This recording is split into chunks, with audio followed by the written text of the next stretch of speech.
जैसा कि मैं कह रहा था, पाकिस्तान में टीएलपी को लेकर कुछ बहुत बड़ी खबर आने वाली है और वो खबर आ चुकी है।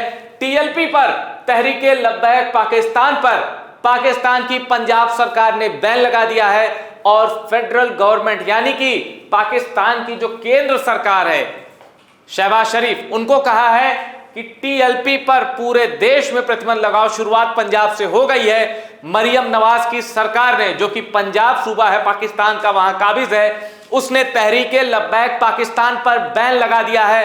पूरे पाकिस्तान से ये मैसेज आ रहे हैं कि अब जो टीएलपी प्रतिशोध लेगी पाकिस्तान की एस्टेब्लिशमेंट से, वो देखने वाला होगा, भयानक होगा। ऐसा इसलिए कहा जा रहा है क्योंकि टीएलपी ने एक मार्च निकाला था, एक प्रदर्शन निकाला था, मुरीदके में जमा थे, ये जा रहे थे इस्लामाबाद, यूएस एम्बेसी के सामने इनको प्रदर्शन करना था। लेकिन रात में अचानक पाकिस्तानी रेंजर्स और पंजाब पुलिस टीएलपी पर ओपन फायर कर देती है।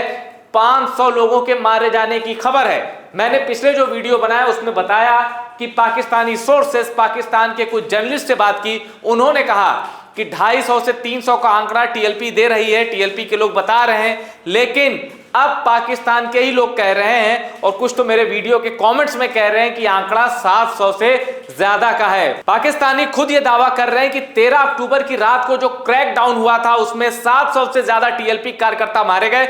और अब मैं आपको पाकिस्तान के अखबार से ही बताऊंगा कि आखिर टीएलपी पर कितना कड़ा एक्शन लिया गया है, कैसे उनके मदरसे सील कर दिए गए हैं, टीएलपी से जुड़ी जो मस्जिदें थी उनको सील कर दिया गया है, टीएलपी के जितने कार्यकर्ता थे सबको पकड़ पकड़ के टेररिज्म एक्ट 1997 एटीए यानी एंटी टेररिज्म एक्ट, इनके तहत जेलों में ठूसा जा रहा है, उनके बैंक अकाउंट फ्रीज किए जा रहे हैं। कहने का मतलब, टीएलपी पर बैन लगाकर मरियम नवाज ने टीएलपी को एक टेरर ऑर्गेनाइजेशन घोषित कर दिया है। यानी कल तक जो तहरीके लब्बैक पाकिस्तान, जिसके दुनिया भर में करोड़ों मुस्लिम फॉलो करते हैं, जिस संगठन को बरेलवी मूवमेंट का एक हिस्सा है, उस टीएलपी को मरियम नवाज ने बैन कर दिया है और टेररिज्म एक्ट के तहत एक टेररिस्ट ऑर्गेनाइजेशन बता दिया है तहरीके लब्बैक पाकिस्तान को और उसके चीफ 31 साल के साद हुसैन रिजवी को। साद हुसैन रिजवी के बारे में अपडेट दे दूं कि उनके बारे में खबर आई थी कि 3 गोलियां लगी हैं मुरीदके में जब वो जुलूस निकाल रहे थे, प्रदर्शन कर रहे थे, और लाहौर के एक अस्पताल में उनका इलाज चल रहा है। हालत क्रिटिकल है। पर पंजाब सरकार जिस मूड में है, मरियम नवाज जिस मूड में है, पाकिस्तान का एस्टेब्लिशमेंट जिस मूड में है, साद हुसैन रिजवी के साथ कभी भी कोई भी अनहोनी हो सकती है। क्योंकि जो एस्टेब्लिशमेंट, याद रखिए, 3 गोली मार सकती है, वो साद हुसैन रिजवी की जान लेने की भी कोशिश करेगी। इसलिए टीएलपी के जो कार्यकर्ता हैं, टीएलपी के जो वर्कर हैं, उन्होंने अस्पताल के बाहर पूरा सुरक्षा घेरा बना लिया है। और अब आइए देखते हैं कि पाकिस्तानी मीडिया ने क्या छपा है। और एक चीज मैं आपको और बता दूं, पाकिस्तान का अखबार उठाइए, 90% अखबार, 90% पाकिस्तानी जर्नलिस्ट टीएलपी से जुड़ी खबर को कवर ही नहीं कर रहे हैं, क्योंकि सीधे ऑर्डर आया है आसिम मुनीर का कि ना तो टीएलपी से जुड़ी कोई खबर दिखानी है, ना साद हुसैन रिजवी की परछाई भी टेलीविजन स्क्रीन पर दिखानी है। और पाकिस्तान में इस वक्त टीएलपी के नाम पर जो बगावत का एक चैप्टर है वो तैयार है। टीएलपी पर बैन लगा दिया गया है, आतंकी संगठन बना दिया गया है तहरीके लब्बैक पाकिस्तान को। और आइए देखते हैं पंजाब की मरियम नवाज सरकार ने टीएलपी के खिलाफ क्या फैसला किया। और मैं आपको सीधे पाकिस्तानी मीडिया के हवाले से बताऊंगा कि टीएलपी पर लगे बैन को लेकर क्या छपा है। ये देखिए, ये पाकिस्तान की जो एक इंग्लिश वेबसाइट है और जिन्ना के जमाने से है, डॉन, उसको दिखाता हूं वो क्या लिख रहा है। ये डॉन का आर्टिकल है। Punjab government to recommend ban on TLP following violent protest.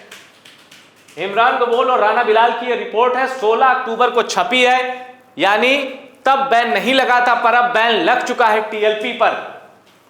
और आगे बैन में क्या क्या बातें कही गई हैं। मरियम नवाज ने एक हाई प्रोफाइल मीटिंग बुलाई, इमरजेंसी मीटिंग बुलाई। उस मीटिंग के बाद क्या कुछ हुआ, पूरी डिटेल मैं आपको देता हूं, और कैसे टीएलपी को खत्म करने की साजिश है, आइए वो देखते हैं। अब मैं फिर कह रहा हूं, ये डॉन की ही रिपोर्ट है, पाकिस्तानी अखबार को मैं कोट कर रहा हूं। The development came as Punjab Chief Minister Maryam Nawaz chaired an extraordinary meeting, यानी अचानक बुलाई गई एक असाधारण मीटिंग थी, एक्स्ट्राऑर्डिनरी मीटिंग थी on the province law and order situation. चूंकि मुरीद के जो है शेखपुरा डिस्ट्रिक्ट में पड़ता है, लाहौर से एकदम पास में है, और लाहौर की माफ कीजिएगा, पंजाब की जो चीफ मिनिस्टर हैं वो मरियम नवाज हैं। लॉ एंड ऑर्डर पे एक इमरजेंसी मीटिंग बुलाई थी, एक हिस्टोरिक डिसीजन लिया है, the state and supremacy of the law, ये कहते हुए कि भाई कानून का ही राज रहेगा, मैं एक बहुत बड़ा डिसीजन लेने जा रही हूं। अब हुआ क्या? Without taking any names, the handout itself referred to decisions take against an extremist party. Maryam Nawaz की हिम्मत नहीं हुई कि उस मीटिंग में टीएलपी का नाम ले लें। उन्होंने कहा कि एक एक्सट्रीमिस्ट पार्टी है जिस पर बैन लगाऊंगी। हाउएवर, पंजाब इंफॉर्मेशन मिनिस्टर अजमा बुखारी ने कंफर्म किया डॉन न्यूज को कि मरियम नवाज ने जो डिसीजन लिया है जिस पार्टी पर बैन लगाने का, वो पार्टी टीएलपी ही है, यानी तहरीके लब्बैक पाकिस्तान, जिसके चीफ साद हुसैन रिजवी अस्पताल में है इस वक्त। One of the decisions taken was that the Punjab government will recommend the federal government to impose a ban on extremist party, यानी पंजाब की सरकार, शहबाज शरीफ जो केंद्र की सरकार है, केंद्र में है पाकिस्तान में, उसको कहेगी कि इसको बैन लगाओ टीएलपी पर, और पंजाब में तो लगा ही दिया गया है। अब सोचिए, भतीजी अपने चाचा से कह रही है कि इस पे बैन लगाओ। कहने का मतलब अब टीएलपी पे पूरे पाकिस्तान में बैन लगने वाला है। अब सबसे बड़ी चीज जो पाकिस्तान की पंजाब सरकार ने फैसला लिया, उसकी सबसे बड़ी चीज देखिए, the extremist parties leadership will be placed in the 4th schedule of anti terrorism act. Anti terrorism act की 4थी सूची 4th शेड्यूल में डाल दिया गया है टीएलपी को। The 4th schedule is a list of proscribed individuals who are suspected of terrorism and sectarianism under the 1997 ATA. ATA का मतलब है एंटी टेररिज्म एक्ट, यानी आतंकवाद निरोधी कानून के तहत तहरीके लब्बैक पाकिस्तान को खत्म करने का प्लान एग्जीक्यूट हो चुका है। तहरीके लब्बैक पाकिस्तान पे बैन लग चुका है, और आगे मैं आपको वो तस्वीरें भी दिखाऊंगा कैसे तहरीके लब्बैक पाकिस्तान से जुड़ी मस्जिदें और मदरसों को सील किया जा रहा है मोहर के साथ। वीडियो दिखाऊंगा जो सीधे पाकिस्तान से आया है। अब इस रिपोर्ट में जो सबसे बड़ी चीज है जिसको सुनकर टीएलपी के कार्यकर्ता परेशान है, वो क्या है वो भी जान लीजिए। Individuals involve in hate speech, incitement and violation of law will be arrested immediately in Punjab. यानी इसका कहने का मतलब है पंजाब सरकार ने जो फैसला किया है कि किसी ने भी भड़काऊ भाषण दिया, उकसाया भीड़ को, या कानून के साथ खिलवाड़ किया, उसको तुरंत गिरफ्तारी की जाएगी। कोई इसमें वकील वकील नहीं, कोई कानूनी दावपेच नहीं, तुरंत अरेस्ट। इसका मतलब है साद हुसैन रिजवी की रैली में जो लोग थे, शक की बिना पर उनको घर से घसीट कर जेलों में अब ठूंसा जाएगा। ये क्रैकडाउन जो है अब बेरहम, एकदम बेरहम स्टाइल में पाकिस्तान की पंजाब सरकार और पंजाब की पुलिस अब एकदम बेरहमी के साथ टीएलपी से निपट रही है। It was also decided that the case against leader and workers involved in the martyrdoms of police officer and damage to state property will be tried in anti-terrorism court। अब टीएलपी के लोगों पर Punjab police और Pakistan rangers ने open fire झोंक दिया। अब जिन लोगों ने इसको रिटेलिएट किया, भाई आप किसी पे ओपन फायर झोंक रहे हो तो वो आपकी तरफ सीना तान के तो नहीं खड़े हो जाएंगे। टीएलपी के लोगों ने इसका विरोध किया, जिसमें पाकिस्तान के पंजाब पुलिस के कुछ जवान मारे भी गए और कई घायल भी हो गए। अब कहा जा रहा है कि जिसपे भी, जिन टीएलपी कार्यकर्ताओं पे जवाबी हमला करने का शक है, उनके मुकदमे चलेंगे एंटी टेररिज्म कोर्ट में। और अब अगली चीज देखिए, all properties and assets of extremist party will be handed over to the Punjab Auqaf department. TLP से जुड़ी सारी संपत्ति पंजाब औकफ डिपार्टमेंट को दे दी जाएगी। यानी जो जो टीएलपी के खजाने में था, टीएलपी के नाम पे जो भी संपत्ति थी, अब वो पंजाब सरकार की संपत्ति होगी। औकफ जो वक्फ होता है, अरबी भाषा में उसी का प्लूरल है औकफ, यानी बहुवचन है, वक्फ का बहुवचन है औकफ। तो अब पंजाब वक्फ डिपार्टमेंट टीएलपी से जुड़ी सारी संपत्ति का मालिक बन गया है। अब देखिए कैसे खजाने भर रही है मरियम नवाज की सरकार। There will be a complete ban on the extremist party's posters banner and advertisement, यानी कल तक जो टीएलपी पाकिस्तान में चुनाव लड़ती थी, नेशनल लेवल पर पाकिस्तान की जो चौथी सबसे बड़ी पार्टी है और पंजाब में, पाकिस्तान के पंजाब में जो तीसरी सबसे बड़ी पार्टी है टीएलपी, अब उसका पोस्टर लगाना भी अपराध है, उसका प्रचार करना भी अपराध है और उसका बैनर लगाना भी जुर्म है, सीधे जेल में भेजा जाएगा। It's further said that all bank accounts of party will be frozen and that is its social media account spreading hatred will be taken down. The Punjab government also vowed strict action on the violation of Loudspeaker Act. सारे bank account freeze किए जाएंगे। जिसका भी शक होगा कि ये TLP के संगठन से जुड़ा है, उसके बैंक अकाउंट फ्रीज किए जाएंगे, यानी टीएलपी को जड़ से खत्म करने की साजिश है और पंजाब की सरकार ने इस तरफ कदम बढ़ा दिया है। अब इसमें जो अफगानिस्तान से आने वाले लोग हैं पाकिस्तान में, मरियम नवाज की उस मीटिंग में उन पे भी फैसला किया गया, पर चूंकि वो इश्यू टीएलपी से अलग है इसलिए हम उस पर बात नहीं करेंगे। और ये देखिए, ये पाकिस्तान के एक और अखबार पाकिस्तान ट्रिब्यून, पाक ट्रिब्यून, उसकी रिपोर्ट दिखा रहा हूं। Punjab government pushes to ban right wing TLP after Muridke clash.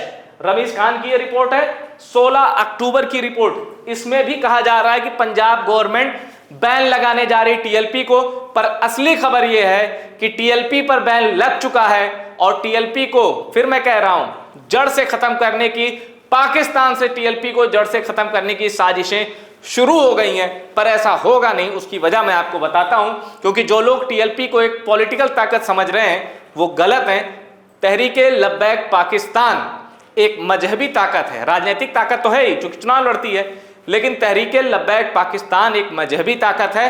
Pakistan में गजब का सपोर्ट बेस है टीएलपी का। 30 लाख वोट पाए थे 2024 के पाकिस्तान इलेक्शन में टीएलपी ने।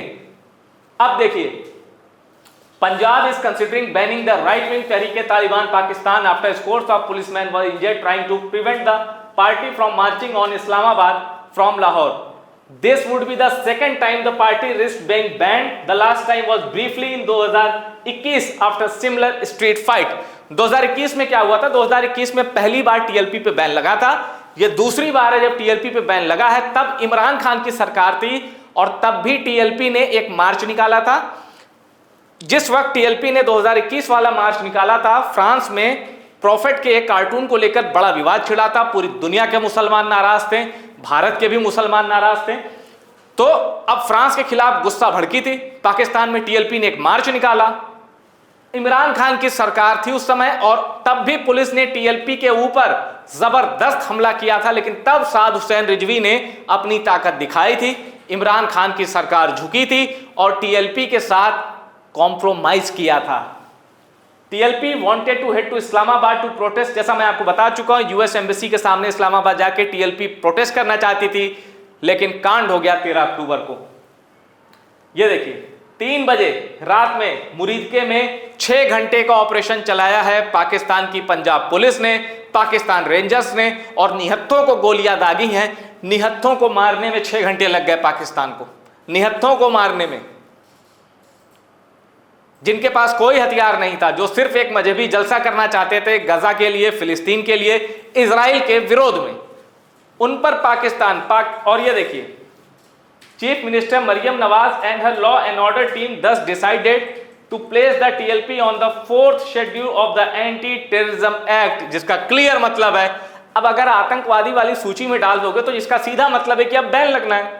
वरना अगर आप किसी को आतंकवादी संगठन घोषित कर दोगे सरकारी तौर पर, उस पर बैन नहीं लगेगा, ऐसा कैसे? तो 4th शेड्यूल में डालने का क्लियर मतलब था कि टीएलपी पर बैन लग चुका है। अब कैसे टीएलपी से बदला लिया जा रहा है वो भी आपको बताऊंगा, ये देख लीजिए। लेकिन उसके पहले अब ये देखिए, लाउड स्पीकर एक्ट क्या है? That prohibits the use of loud unnecessary noise that could disturb comfort, healthy and safety. कहने का मतलब है पाकिस्तान में मरियम नवाज की सरकार को डर है कि कहीं टीएलपी की, अब उनसे जुड़ी मस्जिदें भी बहुत हैं, मदरसे बहुत है, तो उनको डर है कहीं लाउड स्पीकर से ये ऐलान न कर जाए कि घर से बाहर निकलो और इस जुल्म के खिलाफ आवाज उठाओ, या साद हुसैन रिजवी अभी किस हालत में है, कोई ये न कर दे मस्जिद से ऐलान, किसी मस्जिद से ये ऐलान ना हो जाए कि साद हुसैन रिजवी ने कहा इस जुल्म के खिलाफ खड़े हो जाओ, पाकिस्तान की सरकार के खिलाफ खड़े हो जाओ, सेना के खिलाफ खड़े हो जाओ, सिक्योरिटी फोर्सेस के खिलाफ खड़े हो जाओ, क्योंकि अगर ये ऐलान हो गया तो टीएलपी बवाल मचा देगी और फिर उस बवाल को पाकिस्तान के अंदर कोई नहीं संभाल सकता सिवाय साद हुसैन रिजवी के, क्योंकि टीएलपी का चीफ वही है। अब ये फिर वही कहानी है कि 2021 में टीएलपी पर थोड़ी देर के लिए बैन लगा था, जो कि उठा लिया गया था, वो बैन हटा लिया गया था क्योंकि इमरान खान ने पहचान ली थी टीएलपी की ताकत क्या है, वो झुक गए थे टीएलपी के आगे। अब मैं आपको बताता हूं कि ये जो पंजाब की सरकार क्रैकडाउन कर रही है, वो पूरा इशू अगर आपको आसान भाषा में समझना हो तो ये रहा, जो पंजाब ने इसको आतंकी संगठन घोषित किया है टीएलपी को, उसका मतलब है कि जिस पे भी शक हुआ टीएलपी से जुड़े किसी को भी अब इमीडिएट अरेस्ट किया जा सकता है। शक है टीएलपी से जुड़ा है, भले उसने जिंदगी भर कोई बंदूक ना उठाई हो, पकड़ो जेल में डालो। एंटी टेररिज्म कोर्ट में ट्रायल चलेगा, जो कि मैं आपको बता चुका हूं, चौथी सूची में डाल दिया गया है एंटी टेररिज्म एक्ट के। टीएलपी से जुड़े जितने भी प्रॉपर्टी थी सबको सीज किया जाएगा और औकफ डिपार्टमेंट से जोड़ा जाएगा। पोस्टर, बैनर और एडवर्टीजमेंट में टोटल बैन, ये भी मैं आपको बता चुका हूं। सोशल मीडिया, टीएलपी के अच्छे खासे फॉलोअर हैं, भारत में भी तहरीके लब्बैक के समर्थक हैं, तो सोशल मीडिया अकाउंट पर पूरा बैन लगाने की तैयारी हो गई है। टीएलपी से जुड़ा हर अकाउंट बैन होगा, कुछ तो बैन हो भी चुके हैं, अब जो बाकी हैं वो भी बैन होंगे। बैंक अकाउंट सारे फ्रीज कर दिए गए हैं, यानी अब टीएलपी सिर्फ नाम में है, क्योंकि जब बैंक अकाउंट नहीं, सोशल मीडिया अकाउंट नहीं, कार्यकर्ता नहीं जो है उनको जेल में डालो तो फिर बचेगा क्या। ये देखिए पाकिस्तान न्यूज की ब्रेकिंग न्यूज, टीएलपी के ऑफिसेस और मदरसे सील कर दिए गए हैं, ये चल रहा है पाकिस्तान पे। और इसका सबूत क्या है, सबूत ये रहा, ये देखिए, the sealing process of TLP offices, mosque and madrasas across Punjab has begun. और देखिए इस पे लिखा क्या है, assistant commissioner Model Town Lahore sealed, ये सील्ड लिखा है, मोहर मारी गई है, और by assistant commissioner Model Town Lahore. और ये प्रॉपर्टी जिसके दरवाजे पर ये ताला जड़ा गया है, ये प्रॉपर्टी तहरीके लब्बैक पाकिस्तान की है। और इस तरह जिन जिन प्रॉपर्टी पर शक है, जिन जिन प्रॉपर्टी पर सबूत है कि ये टीएलपी से जुड़ी हैं, सबको सील कर दिया गया है। और ये रिपोर्ट भी कहती है, सबूक सैयद ये जर्नलिस्ट हैं पाकिस्तान के, और ये रिपोर्ट भी कहती है कि भाई अब टीएलपी पर जो बैन लगा है कैसे कैसे लगा है, क्या क्या उसमें शर्तें हैं, और कैसे इमीडिएट अरेस्ट जैसे कठोर कानून उसमें जोड़े गए हैं, ये सब इसमें डिटेल में समझाया गया है। अब देखिए इन्हीं एक आर्टिकल में यह कहा गया है, अब मैंने आपको दिखाया कि पाकिस्तान में क्या छपा है कुछ अखबारों में, पाकिस्तान में क्या चल रहा है। अब मैं आपको बताता हूं कि कैसे सत्ता के इशारे पे कुछ लोग टीएलपी का विरोध कर रहे हैं और दलीलें क्या दे रहे हैं। इनमें ये कह रहे हैं कि मैं भाई हिंसा का समर्थक नहीं करता, पर जो आइडियोलॉजी तहरीके लब्बैक की है वो कुरान की और सुन्ना की बेसिक टीचिंग के खिलाफ है, ये इनका कहना है, और पाकिस्तान के संविधान के खिलाफ है, ये भी इनका कहना है।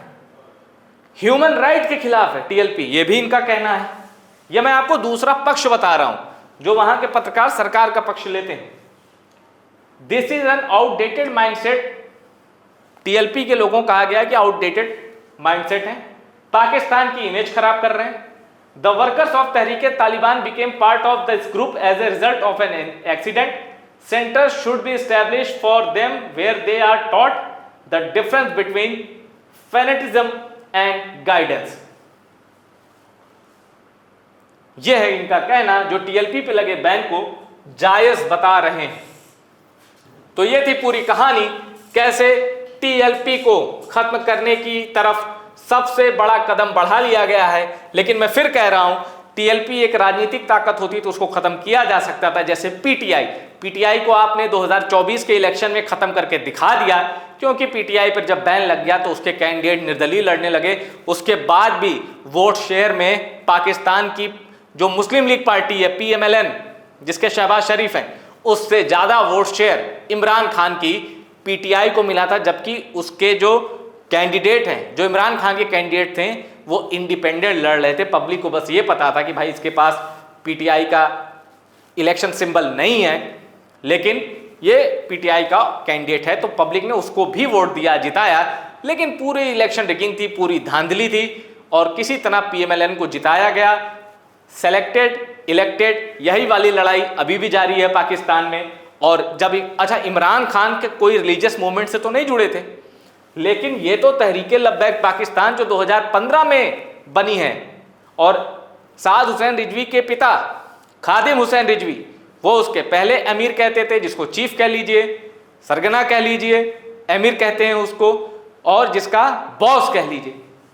TLP के बॉस इनके पिता साद हुसैन रिजवी के पिता खादिम हुसैन रिजवी, और अब नहीं है खादिम हुसैन रिजवी, और ये बेटा साद हुसैन रिजवी सिर्फ 31 साल की उम्र है, लेकिन साद हुसैन रिजवी ने पाकिस्तान की सेना सरकार चूल्हे हिला दी हैं, सबको याद दिला दिया है कि TLP किस ताकत का नाम है। और अब TLP पर बैन लगने के बाद अब सबकी नजर साद हुसैन रिजवी पर है कि ये क्या फैसला लेते हैं, क्या हुंकार भरते हैं। लेकिन इनकी तबीयत कैसी है, इनके ये सलामत हैं, किस हालत में हैं, इस पर भी कोई खबर पाकिस्तान से नहीं आ रही है। जैसे ही मुझे अपडेट मिलेगी मैं आपको बताऊंगा। और यकीन मानिए, ये एक शख्स जो 31 साल का है, ये पाकिस्तान में अपनी एक आवाज से कयामत का बवंडर उठा सकता है। टॉप सीक्रेट की ये रिपोर्ट पसंद आई, उसको शेयर करिएगा। टॉप सीक्रेट को सब्सक्राइब जरूर करिएगा।